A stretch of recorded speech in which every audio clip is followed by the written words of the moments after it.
Bismillahirrahmanirrahim. Assalamualaikum warahmatullahi wabarakatuh. Perkenalkan, nama saya Nurul Herunisa S. Lubis dari kelas C dengan NIM 22030550204 dengan nomor urut absen 24.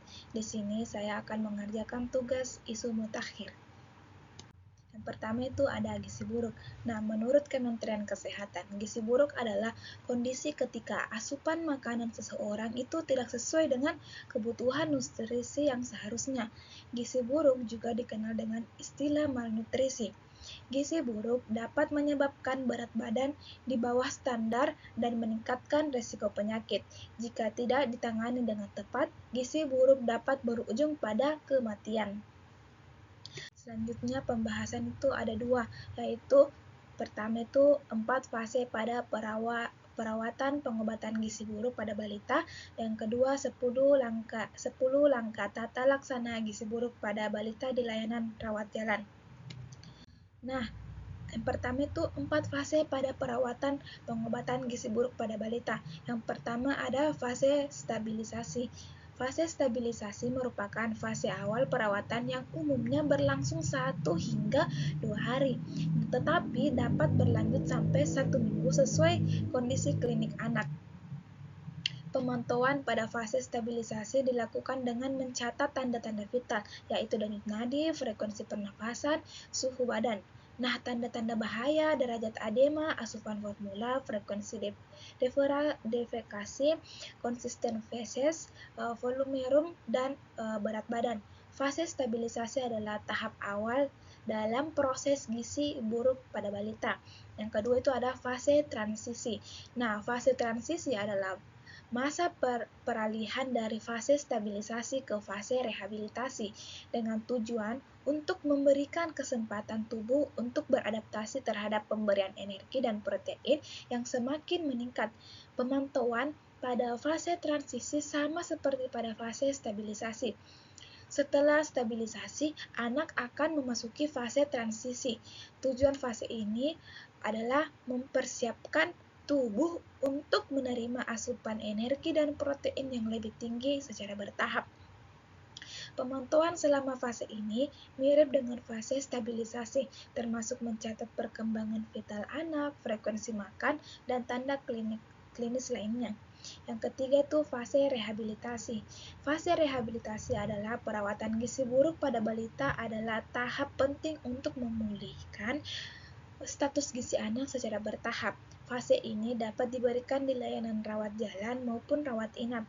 Fase ini adalah fase pemberian makanan untuk tumbuh kejar, pemberian energi sebesar 150 sampai 220 kilokalori kilogram BB per hari dalam bentuk F100 atau RUTF bertahap ditambah makanan yang sesuai berat badan. Umumnya berlangsung selama 2 sampai 4 minggu. Kemajuan terapi dinilai dari kenaikan berat badan setelah fase transisi dan mendapat F100 atau RUTF. Yang keempat, yang terakhir itu ada fase tindak lanjut. Nah, fase ini merupakan lanjutan pemberian makan untuk tumbuh kejar dengan pemberian makan keluarga dan pemberian makan tanpa pemulihan PMTP. Fase tindak lanjut dalam perawatan gizi buruk pada balita adalah tahap terakhir dalam proses pemulihan gizi. Selanjutnya, materi yang kedua itu adalah ada 10 langkah tata laksana gizi buruk pada balita di layanan rawat jalan. Yang langkah pertama itu mencegah dan mengatasi hipoglikemia. Semua balita gizi buruk berisiko mengalami hipoglikemia, kadar gula darah kurang dari 3 atau kurang dari 54 mg. Jika fasilitas setempat tidak memungkinkan untuk memeriksa kadar gula, maka semua anak gizi buruk dianggap menderita hipoglikemia dan segera ditangani dengan memberikan 50 ml larutan glukosa 10% atau sama dengan 1 sendok teh munjung gula pasir dalam 10 ml air secara oral. Yang kedua, itu langkah kedua, mencegah dan mengatasi hipotermia. Hipotermia atau suhu aksilar kurang dari 36 derajat Celcius. Sering ditemukan pada balita gizi buruk dan jika ditemukan bersama hipoglikemia menandakan adanya infeksi berat. Nah, cadangan energi anak gizi buruk sangat terbatas sehingga tidak mampu memproduksi panas untuk mempertahankan suhu tubuh. Cara mencegah dan mengatasi hipotermia dengan menghangatkan tubuh balita dengan menutup seluruh tubuhnya termasuk kepala dengan pakaian dan selimut. Waspadai hipotermia bila suhu anak berada di 36 derajat Celcius. Langkah ketiga itu mencegah dan mengatasi dehidrasi. Diagnosa dan derajat dehidrasi pada balita gizi buruk sulit ditegakkan secara akurat dengan tanda atau gejala klinis saja. Semua balita gizi buruk dengan diare atau penurunan jumlah urin dianggap mengalami dehidrasi. Pada dehidrasi ringan atau sedang, tetap upayakan memberikan terapi dehidrasi oral. Apabila tidak mungkin secara oral, cairan diberikan melalui pipa nasogastrik sampai anak bisa minum. Gunakan larutan oralit standar yang telah dimodifikasi dengan mengurangi natrium dan penambahan kalium yang lebih dikenal dengan Rehydration Solution for Malnutrition atau Resomal. Langkah keempat yaitu memperbaiki gangguan keseimbangan elektrolit. Nah, pada anak gizi buruk terjadi gangguan keseimbangan cairan elektrolit dan mineral.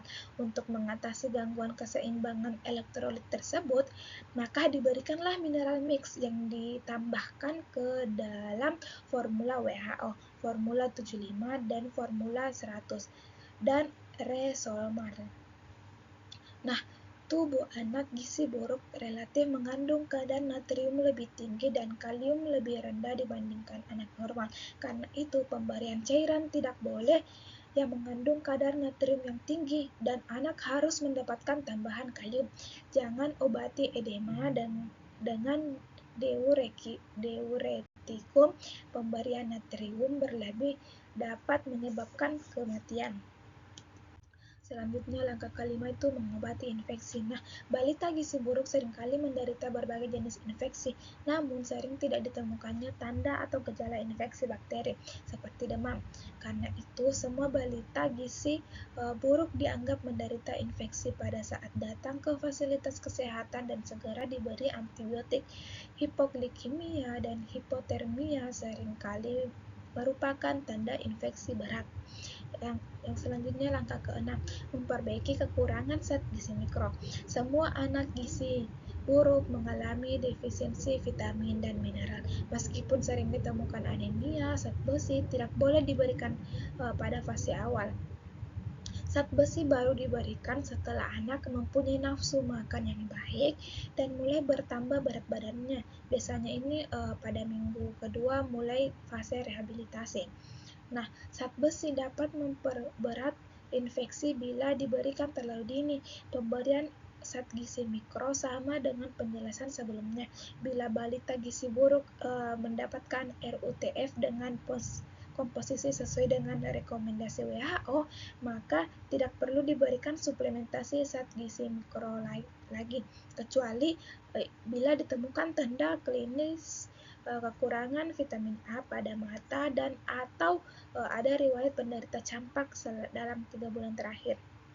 Maka balita diberikan suplementasi vitamin A dosis tinggi sesuai umur. Dosis pemberian zat gizi mikro bisa dilihat pada bab 5. Selanjutnya ada yang ke langkah 7, memberikan makanan untuk fase stabilisasi dan transisi. Diberikan untuk anak gizi buruk di layanan rawat inap ada 2, yaitu fase stabilisasi dan fase transisi. Nah, fase stabilisasi fokus pada porsi seimbang dan karbohidrat kompleks, protein sehat, sayuran, dan lemak sehat. Makanan harus kaya nutrisi dan rendah gula tambahan. Sedangkan fase transisi itu perkenalkan makanan lunak secara bertahap sambil menjaga variasi. Pastikan hidrasi yang cukup dengan air dan minum sehat. Monitor respon tubuh dan sesuai kebutuhan. Langkah ke-8, memberikan makanan untuk tumbuh kejar. Pada fase rehabilitasi terjadi refleksi atau pemulihan jaringan tubuh sehingga diperlukan energi dan protein yang cukup. Diberikan energi 150 sampai 220 kilokalori per kilogram berat badan per hari, protein 4 sampai 6 gram kilogram BB per hari. Terapi gizi yang diberikan dapat berupa F100 atau RUTV yang secara bertahap ditambah makanan padat gizi. Selanjutnya itu ada langkah 9, pemberian stimulasi untuk tumbuh kembang. Pada anak gizi buruk terjadi keterlambatan perkembangan mental dan perilaku. Keterlibatan keluarga, terutama ibu, sangat diperlukan dalam memberikan stimulasi untuk tumbuh kembang anak. Oleh karena itu, perlu diberikan petunjuk kepada orang tua dan keluarga untuk memberikan stimulasi perkembangan anak penuh kasih sayang sambil bermain, bernyanyi, dan menciptakan suasana yang menyenangkan. Nah, stimulasi struktur dilakukan secara intensif setiap hari selama 15-30 menitan. Yang terakhir itu langkah ke-10 yaitu mempersiapkan untuk tindak lanjut di rumah. Nah, persiapan untuk tindak lanjut di rumah dapat dilakukan sejak anak dirawat inap. Misalkan melibatkan ibu dalam kegiatan merawat anaknya, kriteria sembuh dari gizi buruk apabila BB per TB atau BB per BB anak itu sudah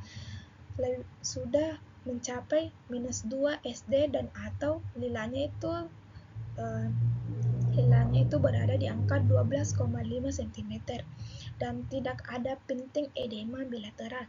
Nah, bila balita keluar dari layanan rawat inap setelah sembuh sesuai kriteria di atas tadi, maka dianjurkan untuk kontrol teratur setelah pulang, minimal 1 kali per minggu pada bulan pertama dan 1 kali atau 2 kali per minggu pada bulan kedua. Selanjutnya 1 kali per bulan sampai 6 bulan atau lebih.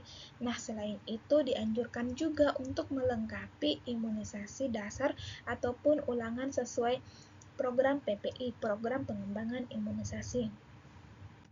Nah, mungkin cukup sekian dari saya.